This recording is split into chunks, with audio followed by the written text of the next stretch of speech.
RP him. If you just throw a little bit too much damage, he just turns around, combo breaks you anyway, and that's kind of where the Ravage can really come into play as we get into this game number 1. Keep in mind, the whole of today we were in upper brackets, you know, just chilling. Okay, one team loses, don't worry, they have a second chance at life. This is it. This is it. If you lose here, you're out of contention for that one slot in Southeast Asia to play on an international sort of environment there, right? And that is so valuable. Just gaining that perspective, seeing what other people's ideas are outside of your own native region. That's kind of an opportunity that's pretty hard to come by. And I think both these teams don't want to let that go. I mean, they are some of Southeast Asia's now more prolific organizations.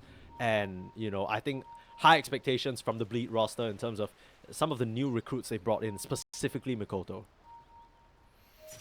I think high expectations overall for a lot of these teams in this region right now. Right, we've already talked about this region is, and there's got to be high expectations for these stacked players. Yeah, the main thing that's kind of iffy is that, like we mentioned, and not to point too many fingers, literally nothing has happened yet, but we did get a chance to watch some of Execration in some other tournaments, and I think in the moments where they've looked the weakest is when Yona, that new position 1, doesn't really seem to be meshing fully just yet, right? It's clear he has his own idea on the game, and he's bringing that perspective.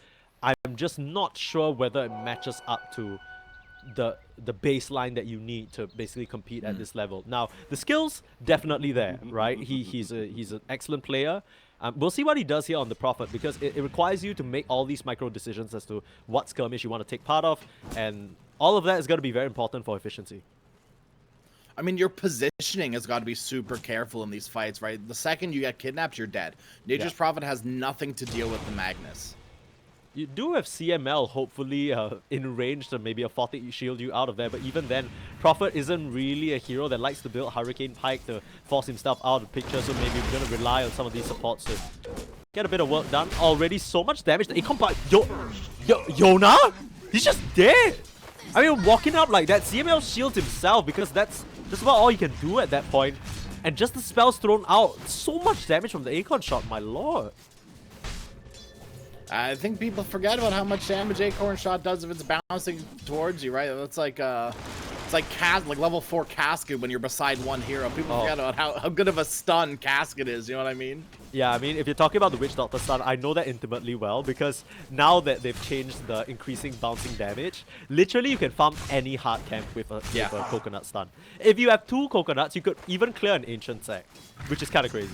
So yeah, I mean, gotta show some respect towards these early abilities. Pelosan and Jackie starting to run down Shanks, who's doing a good job fogging them behind the trees, and Tino acting as a frontline bodyguard. But this lane should honestly be fine, right? These two cores are gonna get so many magic stick charges that they're really gonna be unbothered.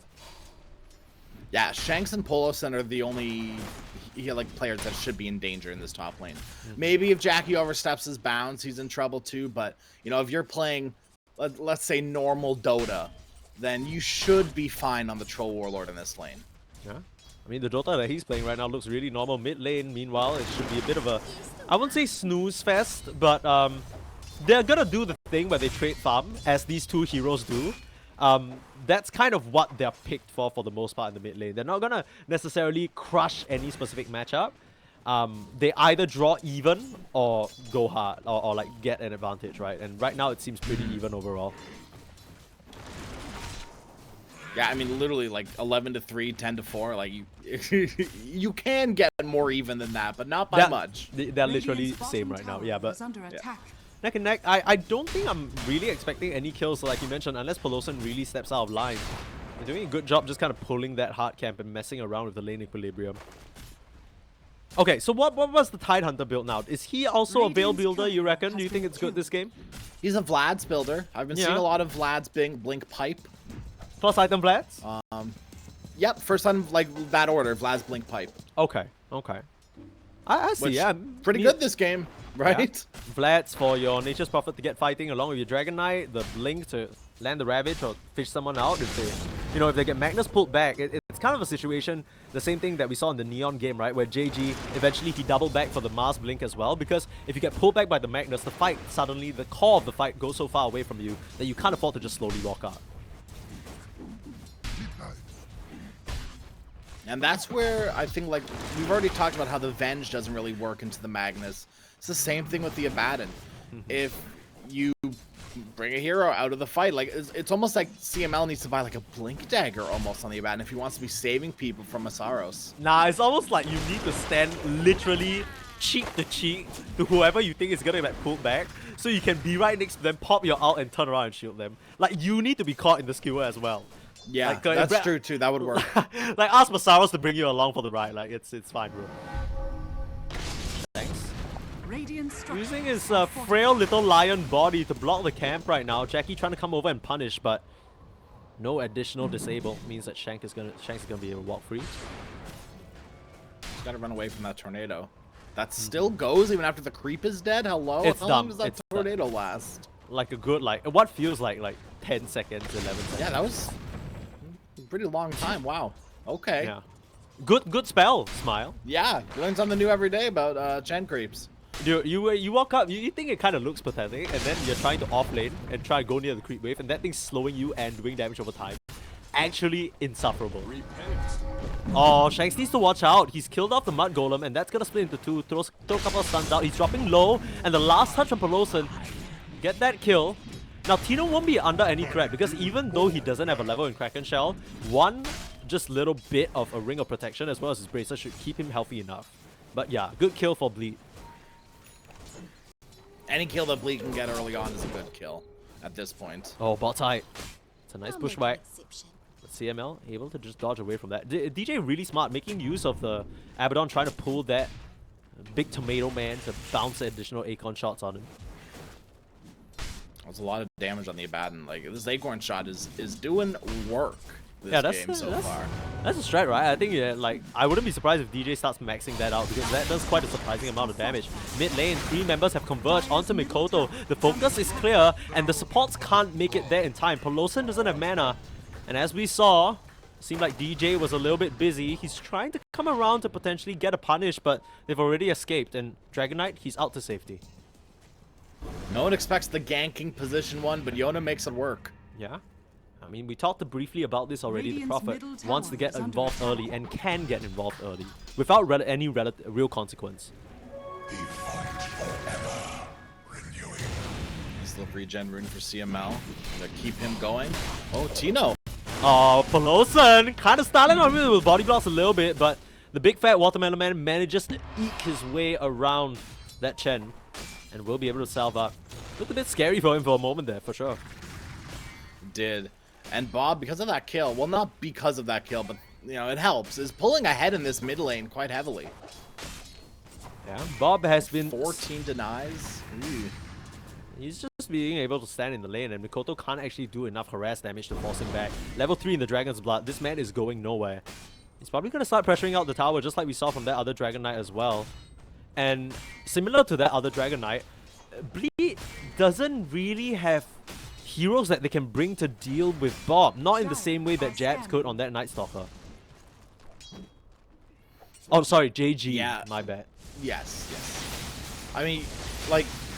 You bring in Tide Hunter, and Zeus is dead, right? You bring in Magnus, like the level 6 Tide, Zeus dies. Level 6 Magnus, probably not the same.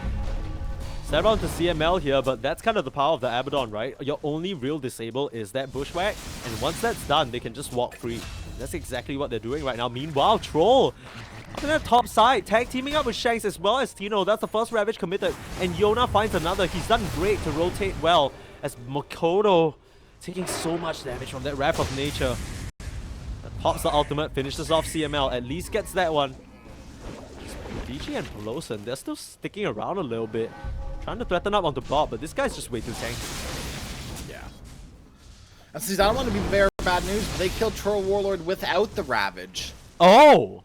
Wait, he didn't even level it? Yeah, he literally just got it right now. He was still level 5 at the time. Must have just been an easy just setup with the line then. Like, one gush is all it takes, right? You run him down, he's not the highest HP. And it is rough. Jackie, not where he wants to be. We saw what happens when 23 Savage gets to just farm uncontested on this troll, but seeing that recognition from Execration, you need to pressure this guy. You just can't let him just stand there and exist. Now, Yona, getting caught out. Seems like Masaros looking for a setup. RP is available, they'll pull him back in likely, but no Thunder God's Wrath or anything of the sort! Oh. Just a bit of additional move speed would have changed that entire situation if DJ managed to get a body block off or something of the sort, but that's RP committed for just about nothing. And that's why you buy boots on Nature's Prophet, friends. Yeah? Back on it. Peloson, take notes. Hello? Yeah, yeah. Okay, to be fair though, No. it's way more important that Yona survives as compared to Peloson on that pause 5, right? Oh, absolutely. Absolutely. Yona's got gold. Like, this man, Yeah. he's taken part in quite a couple of kills, but funnily enough, he's actually sitting behind the Troll Warlord overall. Maybe it's because he's been so active that he's not been able to farm quite as much. God, I thought that was like 5 heroes coming through that gate. It's just the 10 creeps. Oh my god. Yeah, that scared me as well. I'm like, it's Just Yona, as scary. is Yona dead on my screen here? I mean, he might be. The centaur stun is gonna miss. The Hoodwing still connects. It's a huge wrath of nature that comes through though, but there's no one in the area to follow up and clean up. Peloson and the gang, they get it done. They even bring Jackie to the twin gates as well. And that should be enough to take this bottom tier 1 tower. Actually, Jackie, he's going back through the gate, so he's not willing to sit Stick down around. there and commit for the tower. Yeah, they might be able to get it without him, but your supports are kind of low on HP. It's going to be up to Masaros alone. Now, the only way they defend this is Bad bringing in Tide. the Tide, and that's exactly what they do. They don't want to give this up for free. It already goes down, but Peloson might be in trouble. Ravage available. Does he choose to commit it? Looks like he was winding it up there. Yona TP, but perfect stun from the center. Unfortunately, they will kill off the Chen, thanks to the Sprout. Pretty long range on that one. But it's just a support, and you've brought basically 3 to 4 heroes here. It's not that bad because they cleaned up a stack, though. Yeah, but the tower's already gone, and what, are you going to push this tower? Like, this is not the tower you really want to be committing for 10 minutes into the game. Tribute to my house. I mean, Masaros, it looks like he's going for that. Is that a Echo Saber for him? Yep. Okay, I mean, I like this a lot more than the Orchid. That's for So sure. do I. No, so do I. It's an awful Orchid game too, right? Like, what are you gonna do, Orchid the Tide Hunter? Ooh, like Yeah. DK doesn't care. Prophet doesn't care. I mean, I guess Lion cares, but other than that, who cares? Like, who cares, Orchid? CML just goes over, gives him a shield that is literally curtains. Yeah, it literally like doesn't matter this game. So no losing Orchids this time around, instead right into the Echo Saber, which is what I wanted to see last time when Masaros was playing the Mag. Is more traditional Magnus builds. I don't know how much it's gonna contribute to this fight though overall, because the only real good target is Shanks, and everybody else is just a bit too tanky for them to deal with. Now the Hoodwing, it almost feels like you need a Spirit Vessel on this lineup, but it doesn't feel too great either, because Tide trucks that off and CML can always help on that front. I don't know if you... Yeah, I mean, Hoodwing's going for the Athos instead, so a bit more like the build that we saw from Q last game. I wouldn't be Really surprised taking- if it's the exact build we saw from Q last game. Yeah, I mean, they're really taking a page out of some other team's books here. Masaros getting caught out. Should be a very, very easy kill. Shanks has the finger, finishes him off, and that is a dead Magnus left all alone in this bot side. My thrift rewarded. And stuck around a little bit too long there in that bottom lane. Yeah, Stino able to farm away on this huge stack of Ancients. They gotta try and... I mean, they spot this out, but realistically speaking, I don't think there's much they can do about it. With this Vlad's complete, he's not gonna be under any threat at all. He's a big old tanky boy, Tide Hunter, and all of a sudden, the damage that he's outputting, not too bad with the Anchor Smash. I mean, these Chen creeps better watch their backs, you know what I'm saying? Yeah. These guys are Hoodwink too, right? Oh my goodness, if you think about it, she's a squirrel, she's basically a creep. Okay, yeah, that checks out. Poloson and Tide Hunter Vlad timing synchronized. Pot crazy. Nice. I mean, Nice, that's Poloson. pretty good, right? for someone who's not farming, that's very nice. What would be even better is this Bob kill here. The turnaround stun not allowing the RP to come out. Do they have any way of slowing him down? Masaros lands the connection, and this will be a huge kill for him to pick up. Very, very good. The first RP doesn't amount to anything, but the second one, mwah, chef's kiss. You get the pretty much highest priority kill as DK is sitting atop of the net worth right now. Oh, for sure. Yeah, that DK needed to die, and I can't help but feel like as the game goes later and later, it's just gonna get harder and harder. BKBs, Black Dragon forms, I mean, jeez, you name it. He's just... I don't know. I mean, all you really have is physical damage. The Zeus surely can contribute, but at some point, the Tide's gonna get a pipe. Maybe, who knows, maybe we will see Mage Slayer Dragonite. Why not? Best item of the patch. That's a little crazy. Is it? It's a little crazy, Sneeze. I don't know if I hate it, though, but it's a little crazy. Right, I mean, Dragonite has so much natural armor. Yeah. Why not just give him even more EHP?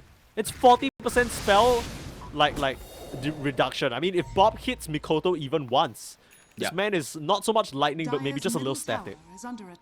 And the range on the dragon, like the DK form, quite good. And yeah. Not a lot of people be like, oh yeah, like the attack range, so good. But yeah, for applying Mage Slayer, sure, why not? Yeah.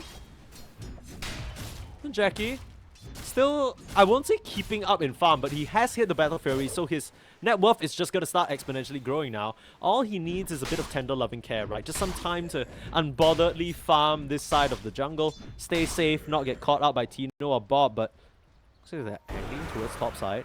But wants to make use of that Arcane Rune and pops the Dragon Form straight in. Looking at this tier 2 tower.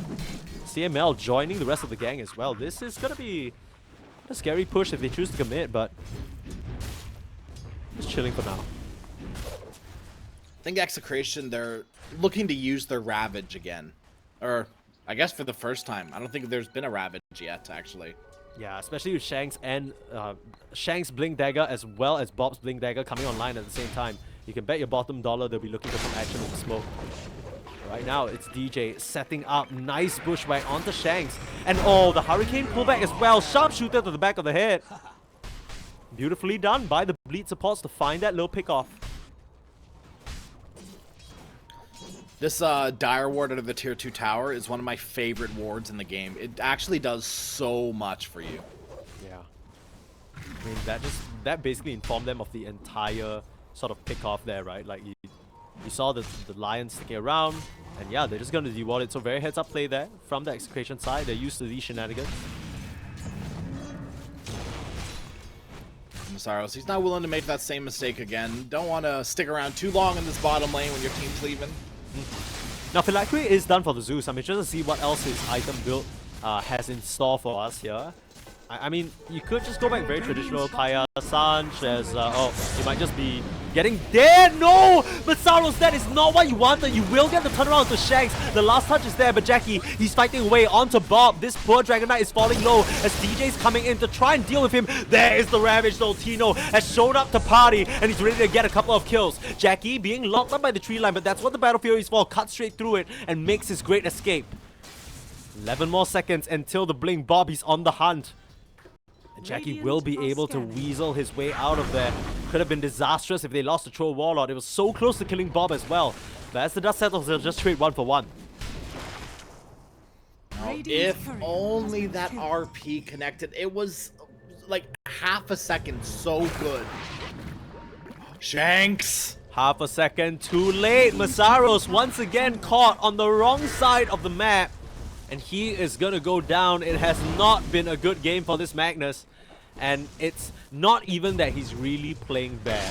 It's just small, little repeated instances of mildly being late, mildly being in the wrong place at the wrong time, just barely. And all these fractions, all these little inches adding up. Masaros, at this point, he's played 3 games of Magnus. 2 games of Magnus. He's seen Mikoto struggle on the Magnus. And it can't feel good. No, it, this Magnus is just falling less and less in favor in my eyes to these teams. Right, like, I don't know, like, you talked about picking up the Magnus in game number 2 earlier, and you were like, oh, you know, it must show some confidence that they're still picking the Mag, even though, like, they're recognizing the Mag isn't the problem. Maybe Mag is the problem. Maybe Masaros isn't the problem, but maybe it's the hero. It almost seems like it. I mean, Mikoto was playing it as well, and he was trying his country best, but it just wasn't enough too. Shanks, how has he continuously found these? Just spotting on the Troll Wall of 5 members around him, and Jackie, no friends, nowhere to go, just dead. the Execration side, they're out for blood right now. Yona's done such a great job in terms of tag teaming up with his supports to make these things happen. And Bleed are true to their name, bleeding out a couple of kills more so than they should. Dire's bottom tower is under attack. And this is the strength of Execration's draft right now, is running down your towers, running down your heroes. Trying to get the RP set up onto Yona with the Thunder God's Wrath as well as the Athos. Hold him in place and kill him off. Immediately returning 1-for-1 on the carry. The Masaros, he likely has to be the offering. Finger of Death will finish him off as Tino, still looking for more, means that the rest of the side of Bleed need to retreat. They can't afford to stay around anymore. Radiant's middle tower That was the under most attack. ambitious TP I've ever seen. Meg tried his best to get out of there, but no. Nah, I mean, at this point, Masaros and Ambitious TP's name a better combo. I mean, that was him between the tier 3s as well, right? Yeah, that's true. It's tough Magnus game. He's still done well to find himself above his other cores in terms of net worth, but I don't know whether that's a good sign. I mean, he's sort of played a bit more of a greedy game for himself here, which I think we both like, right? Going for the Echo Saber, prioritizing a bit of his own farm. Hasn't really worked out for him yet, though. Both the Zeus and the Troll are struggling right now. And there's just going to be more items coming up from Execration that's going to continue the struggle. Yeah. All these conveniently placed little lane wards, little angled jungle wards, catching these stragglers on Bleed out on the map, trying to juice whatever they can. But it's just easy pickups for Execration. They just drive by, grab the kill, move on, and continue closing out on the map.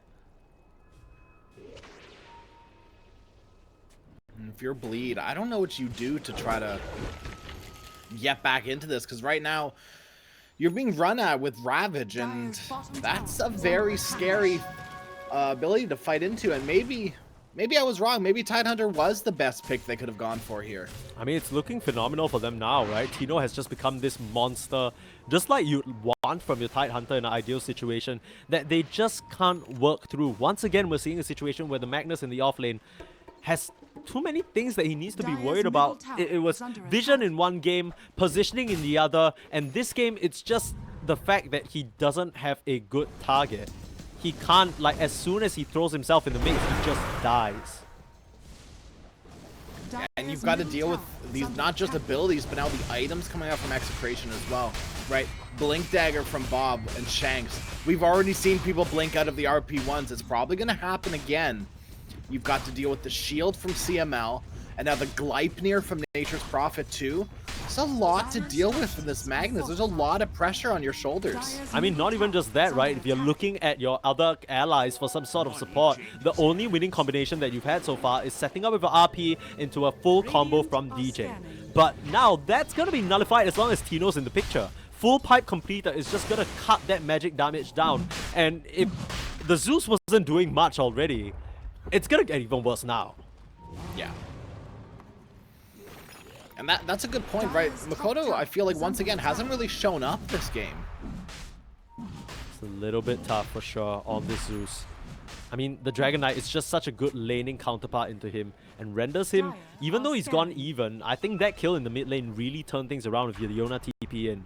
Now they are threatening the Roche, and Bleed are converging on this area, but high ground vision secured by that nice ward placed by CML. They still have Treant Protectors, Lil Treant scouting this out. Oh, the instant hacks onto Masaros. He doesn't stand a chance. Jackie, he has to make a choice as to whether he wants to go in or not, but dead in the water. On that Magnus, they're trying to clear it up. They'll take a look at the Ravage coming forward, forcing the BKB from Jackie. He's trying to melt down Bob, and he's doing a pretty good job. CML gonna go down, but locked up in the trees. Bob, he looks to be next, taking a tumble on that Dragon Knight. Meanwhile, Yona on the back line. He needs to TP out. Do you have a stun? No. Nature's Prophet will escape, but Shanks might not be quite as lucky. The Acorn finds him, and so will the Thunder. Mikoto with a double kill. And maybe a bit overzealous there from Execration. It looked a bit rough because Masaros was in a hot pickle, but Tino getting a bit too anxious with that Ravage ends up setting his team up for failure. And I don't think they expected the Troll Warlord BKB. Oh no. The big BKB reveal was, I mean, well, big. Yeah. Just like that, Aegis in his hands onto Jackie, and that's all you were waiting for. That's what he was rushing it for, right? That particular moment, the second you see Tino wind that up, just go ham. And Bob, at that point, he had blinked in. Sure, you're really, really tanky on the Dragon Knight, But the troll has one thing called fervor, and if you stand there and let him hit you, you can be tanky all you want, but he's gonna kill you real quick. Yeah, Troll Warlord, quite a fervorous hero, it seems. You know, it's very hard to deal with all these tanky heroes. Like Tide, sure, you're doing Dire's top tower like is the under purge attack. with the Kraken shell, but Troll Warlord has the potential to just like literally just keep netting you, even though you're purging off the first one. You can net you again and again, and all of a sudden Tidehunter's reliable purge is not as reliable as you'd like it to be. That fight looked so scary because Shanks has had its finger on the hex onto Masaros. I'm surprised that it still ended up so favorably for Bleed. But I guess the saving grace for Execration is that Yona was able to slip out of harm's reach and continue his net worth advantage, continue his farm. And that's kind of one of the benefits of the Nature's Prophet, right? Even though you've lost out on the Aegis and Bleed are taking this map position, you can always split the map, always continue to push other side lanes and keep your net worth up that way.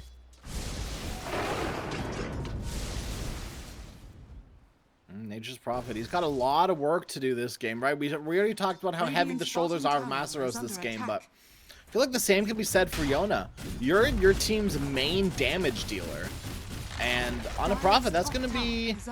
It's a lot to deal with, right? When you've got Magnus, Troll Warlord, heroes that can just get on top of you and stay on top of you. Yeah, it kind of feels like with as much as they were tanky, you know, they have their aura, stuff like that, they don't really have a lot of traditional quote-unquote troll kiting methods, right? They don't have stuns. Yeah, I guess you could say the Lion and the DK technically, but it feels like this is a fine game for the troll to run rampant, right? It's not going to be a situation where you have ghost scepters left and right and everyone's just circling around you like sharks waiting for your ult to run out. You're very much going to be enabled to just run forward, pop that with the BKB, cut down some trees with your own Battle Fury and start going ham. We'll see how Bleed can push this Aegis advantage right now. They took the tier 2 bottom. How many more tier 2s do you think they're going to be willing to take? Now the Execration, the map has shrank just a little bit, especially with Yona no longer feeling comfortable playing up in that top side so far. Mikoto has found a pretty decent recovery and has found Shanks as well. Pelosin though seems to be realizing that he's caught in no man's land and Mikoto's gonna finish him off. Uh-oh, Tino might be in some trouble. No, sorry. Mikoto might be in some trouble if he got caught by the Dead in Water, but still had that haste rune running. Is able to just get a freebie there. Like you mentioned, going for that DPS build with the Manta style completed, now queuing up the shard. He built a Kaya Yasha, and I was like, wow, that's a little greedy when you can be building Kaya Sanj. It feels like such a good Kaya Sanj game. And then I'm like, no, you idiot. You just disassemble it to the Manta, dummy. Completely slipped my mind. I'm glad I didn't say anything. Calling myself out now, though. Yeah, it's okay. You didn't even need to, by the way. You just exposed yourself for no damn reason. Uh-oh. Oh, well, no. Well, that certainly makes things a little bit uncomfortable for the next 2.5 minutes, Bob.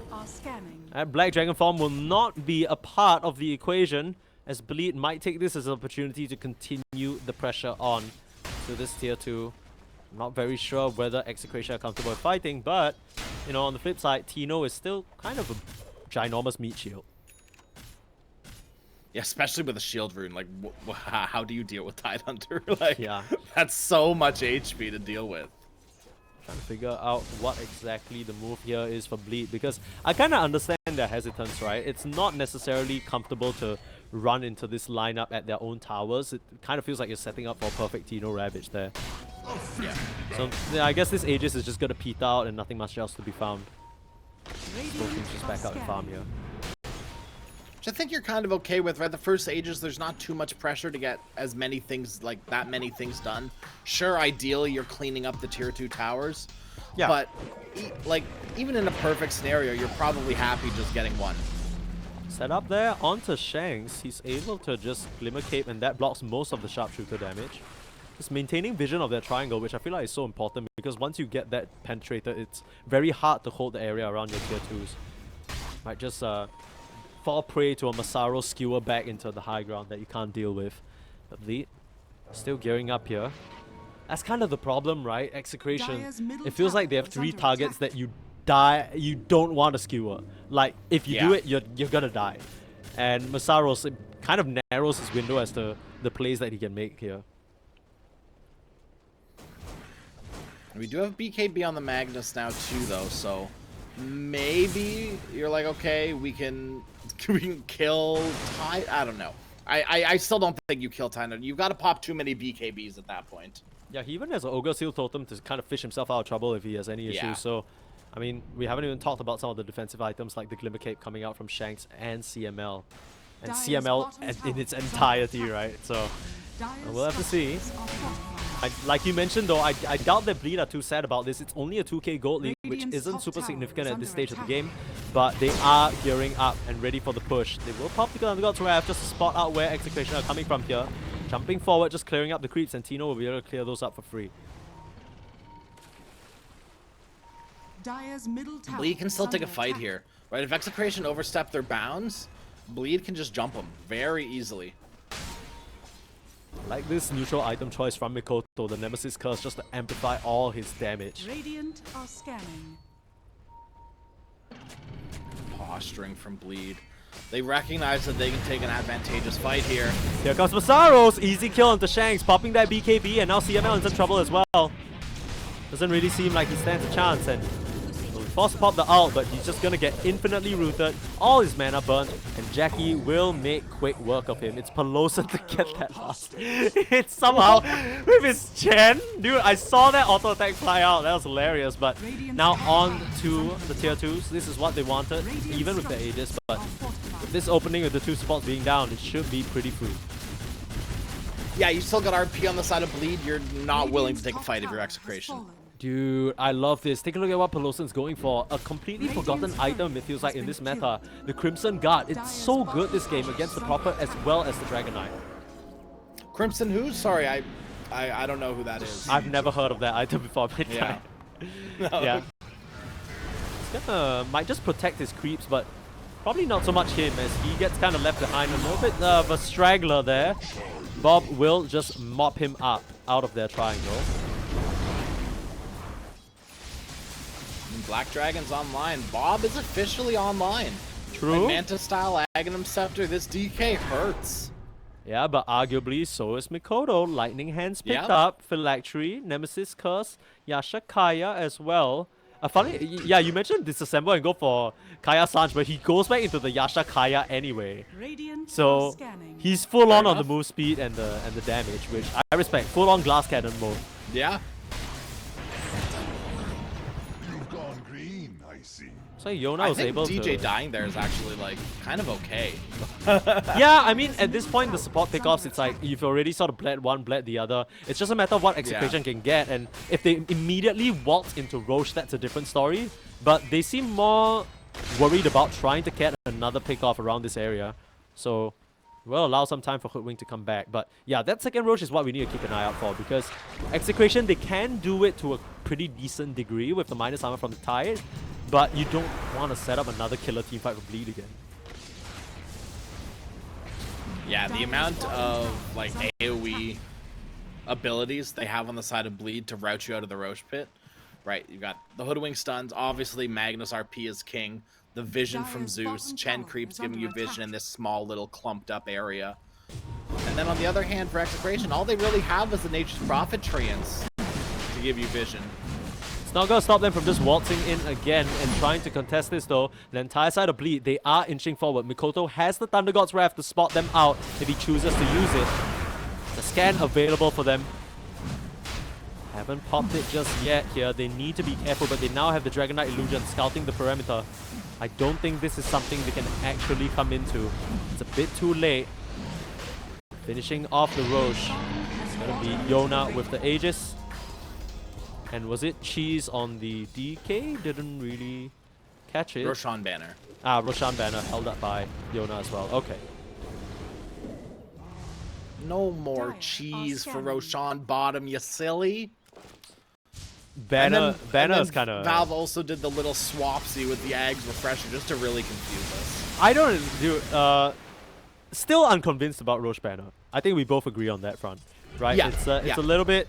I mean, maybe the one hero that can use it pretty effectively is the Prophet, because you can TP to one side, plant it down, and hit back to your team, kind of thing. Well, it's global. You can like banner is globally placed. Dire's Oh, okay. Wait, I'm dumb. I literally have never used the Roshan banner before. The only time I used it was when my team used it, and like suddenly it just kind of disappeared because they walked forward and killed it, and we're like, okay, well, that was a whole load of nothing. Yeah. Yeah, I didn't know it was global till recently either, so it's not not as big of an L as you'd like to, as you'd think. I'm trying to spot out where they planted it because it seems to have gone from... Okay. There you go. There's a little stickler in the middle of the lane. Is under attack. I was talking to, some of my high immortal friends, and we were talking about Roshan Banner, because I'm like we said, I'm unconvinced. Sure. And a lot of them are too. And we were theory crafting about different ways you could be placing the Roshan Banner. And one of the things you could do is if you're pushing bottom, place it top so that creep wave shoves in. And you've got someone on bleed that's going to have to deal with it. Because it doesn't necessarily buff your creeps up enough, like as you're pushing, that it really makes too much of a difference. Yeah, I can see the idea. I mean, especially with this lineup, it's so annoying, right? The fact that you have your Dragon Knight Illusions coming in, and they've caught Mikoto. Uh-oh. This is a very, very juicy one to lose, and Shanks will clean that one up. They're just kind of splitting the side of Bleed open and spreading them out across the map for these solo pickoffs. Bleed, you can't afford to be getting caught with your pants down like that. DJ is going for ultimate greed. Holy moly, just Daedalus on the Hoodwink. Yeah? Rip them apart? Why don't you? I mean, get an Empower from your Magnus as well. I mean, amp that damage up. Who cares? They're not going to expect it for sure. I think DJ's probably thinking you need more damage. I think that's probably the... Right, because you've got so many of these tanky heroes you have to deal with. Yeah. Just build more damage, even on your supports. Why not? I mean, yeah, he's even gone for the Nemesis curse himself, so... Yeah. That kind of... If that doesn't show it, I don't know what will.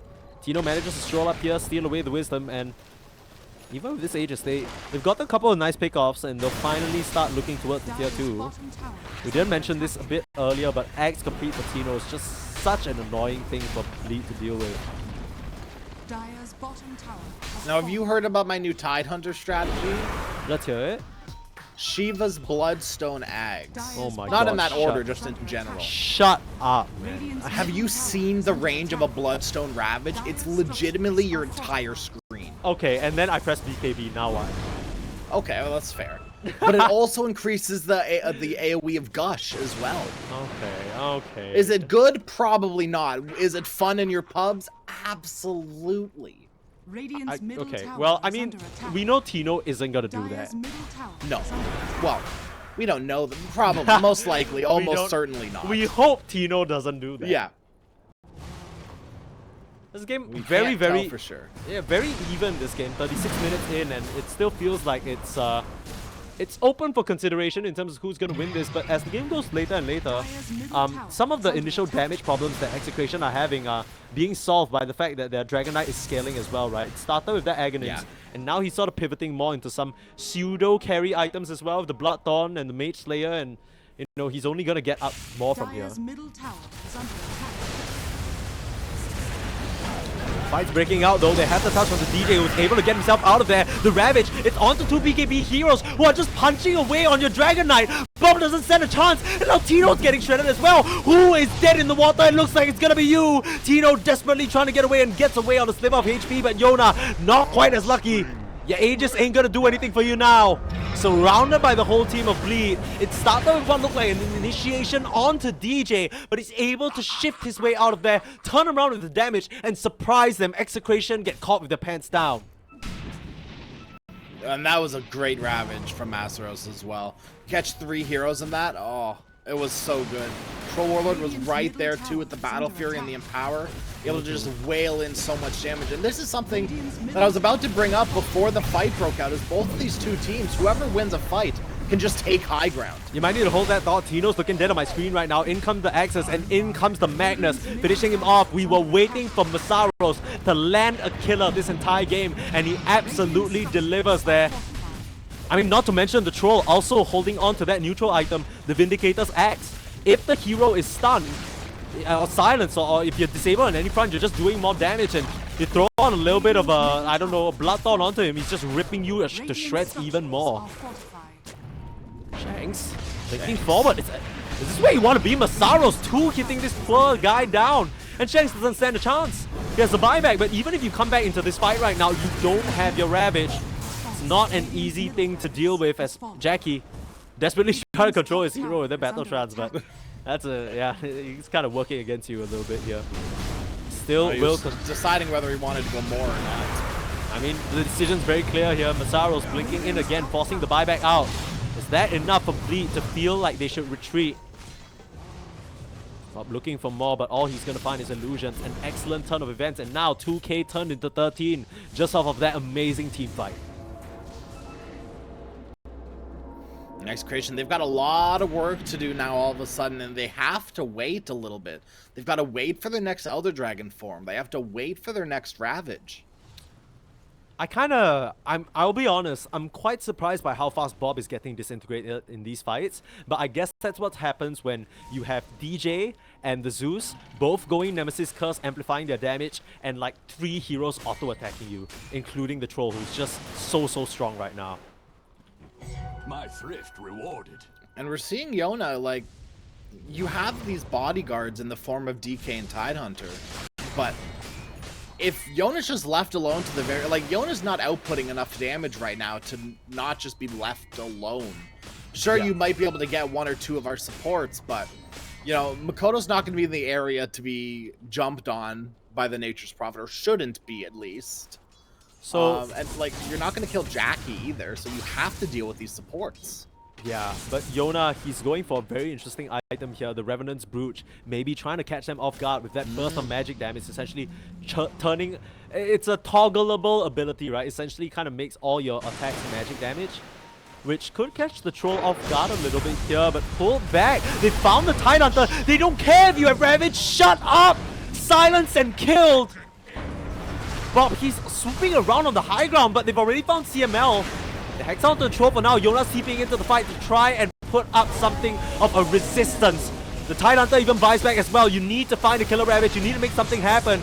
Bob, he's right on top of Masaros, but he eats the RP straight into the face and he's melting. Where is the Ravage? It comes a bit too late. Dino desperately trying to close the distance. Finally, can he pop it out? It's too late. The Dragon Knight's already dead. Now you try and work down the poor Zeus though. No save for him as he goes down. But the Troll starting to rip you apart. You might BKB on Yona, but the lingering AoE damage just chops down CML. I'll hurry my fool. That's good news for Execration. Both those heroes have buyback. Bad news for Execration. 2.5k gold change. You kill the Zeus. Yes. So what? Big winner of this all has been Jackie. Jackie has been that guy, and you just can't stop him. There's nothing you can do to stop the Troll from just laying into your whole team. Yeah, it's just gonna get harder too, right? Troll is one of these heroes that, outside of Face's Void, I feel like as a late game hero, Troll is so scary, especially with this new disperser. Yeah. It's so much agi for Troll Warlord. Yeah, Paired up with the Satanic, you've got so many purges now. Yeah, and not to mention that neutral item, we didn't mention it just yet, but Aviana's Feather, right? That additional evasion, meaning that Yona, no MKB, you ain't really hitting him. He has so much mischance with the Whirling Axes. And not to mention, if you get him down to low HP and he pops his ult, he is literally Night Stalker with flying vision. Like, he's just gonna run after you. You can't stop me with the trees, you can't stop me with terrain. He doesn't even need the Battle Fury anymore. Right now, even though they've lost the first 2 Roches, they'll finally get their hands on this Aegis. A banner and refresher going into their pockets. That'll be so useful for Masaros.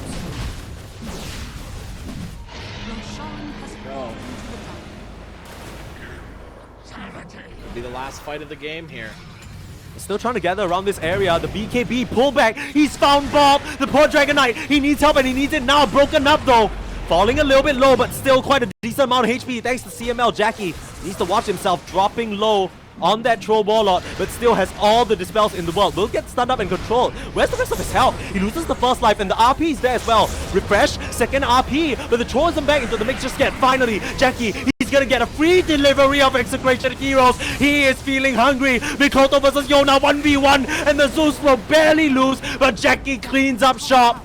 Bob will be the only survivor along with Tino as Masaru still chasing down, but the Tidehunter gets completely wiped out. And Execration, they have 3 members without buyback. Bob desperately trying to de-push this wave before he blinks out to safety. And I don't know. You just can't deal with this Troll. No, he's too big of a problem right now, and honestly, I feel like Damage. Bob is one of those heroes that could have died there. He's the only hero outside of CML that has buyback. If you're going to be the hero to man up and try to save your Nature's Prophet, then would be the time to do it. But now, it just feels like it's game. What are they going to do against this Troll Magnus as two heroes? Jackie is getting wacky up here. He's just going straight for the tier 4s. He pulled in CML. Nice gulp set the buddy. Nice ultimate. What else you gotta do? The body blocks all there. All you can do as Bob is watch. You'll stun up the troll, but another skewer. He doesn't care. Disperser, chop you down in size. You can summon illusions. None of them even matter. It's Bob versus the world, and the world has a really, really angry troll warlock just chopping you down to size. GG is called as Execration. They're forced to tap out of this game number 1 and are 1 game away from just being knocked out of the DreamLeague qualifiers here. Radiant's ancient is under attack. Now, what a clean game from Bleed. I mean, there were a few little missteps, right? The first RP was whiffed, obviously, but it's still okay, right? Like, at the end of the day,